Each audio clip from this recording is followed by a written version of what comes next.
So these are the grandchildren walking over. That's George P. Bush there, and it's a little hard to see in the sunlight.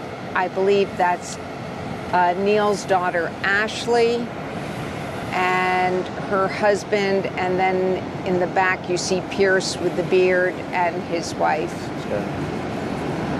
And it's a truly a wonderful family, indeed. And over these past couple of days, John, we've gotten to know some of these family members a bit better, and it's such a loving, wonderful family. And you got to give, the former president and his wife, who unfortunately passed away last April, an enormous amount of credit. Veterans of the rough and tumble of politics who somehow always manage. I'm just going to interrupt you. Right.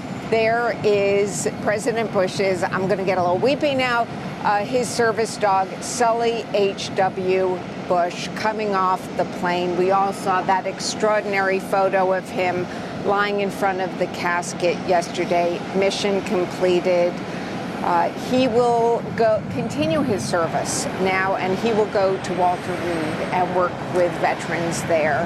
And here is The former President George W. Bush and Laura Bush walking down those stairs as well. And he will be delivering one of the eulogies. This is not going to be an easy eulogy for him. We've talked a lot in the last couple of days that he told me one of the most memorable moments with his father when he was president was after 9/11, and he spoke at the National Cathedral. And there is that now famous photo of Neil Bush behind him, too, of his father leaning over and touching his hand. There is not going to be a dry eye in the House. I know 43 is going to do his best to, as he would say, hold it together, but it's going to be a very emotional speech. So right behind former President Bush and First Lady Laura Bush is Neil Bush and his wife, Maria. And that's going to be at the National Cathedral Wednesday morning, John, which will be a powerful moment indeed. The former President George W. Bush, will be just one of a few who will deliver rather emotional addresses. And Brian Mulroney, the former Prime Minister of Canada, selected by the Bush family as a reflection, A, of the international nature of the 4 years of the Bush presidency, but B, of the personal friendships. Brian Mulroney was a key partner in the age. It's hard to remember the age, but if you think back to those days, the collapse of the Soviet Union, the Berlin Wall falling, and so many giant global challenges, and President Bush relied on personal diplomacy and personal friendships, and at time, you see that Jamie's pointing out. I'm just pointing because the family is reuniting there. That was Doro Bush, his daughter, Doro Bush Cook, and they were just kissing hello. So now all the children are back together. You have all 5 children together. The family has been escorted into their official positions at Joint Base Andrews, and now the formal ceremony here at Joint Base Andrews will begin once again. There will be 4 ruffles and flourishes. Hail to the chief, a 21-gun salute. The casket will be moved to the hearse as the U.S. Air Force band plays My Country, 'Tis of Thee. There will be a lot of emotional moments, presidential color, which certainly this late president of the United States deserves. And you know what, as we see this unfolding right now, why don't we pause and just watch and listen.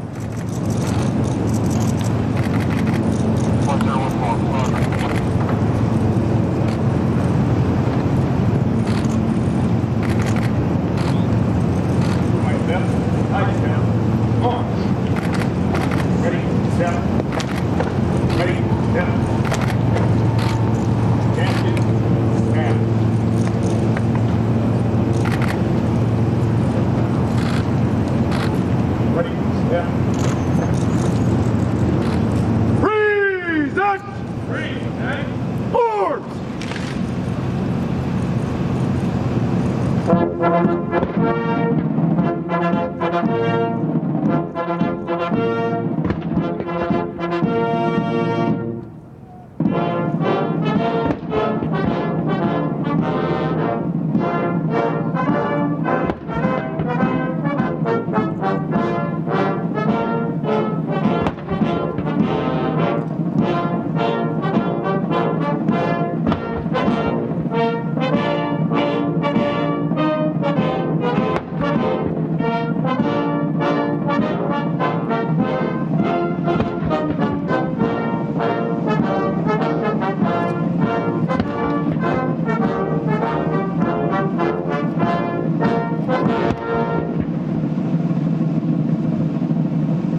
former President George W. Bush and Laura Bush, the former First Lady. They're beginning to move away from the tarmac. The casket is now in this presidential hearse, and they will begin to make their way about a 45 minute motorcade that will take them from Joint Base Andrews outside of Washington to the U.S. Capitol.